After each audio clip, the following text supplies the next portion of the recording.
kakaiba nitong ano to, kakaibang klaseng yun na lang to. Yun pa lang ako nakakita ng ibang kulay ang mata.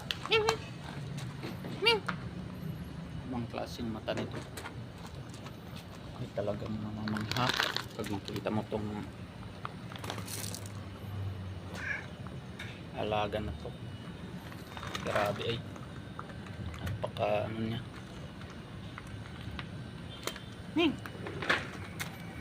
Grabe yung kakaiba nitong mata niya pinapakita oh guys. Oh, yun pa lang ako nakakita ng ganitong hayop. Kabilaan ibang mata. Talagang kakaiba talaga siya. Ming Ming. Ngayon ko pa lang ito nakita dito. Kaya parang nagandahan ako sa kulay.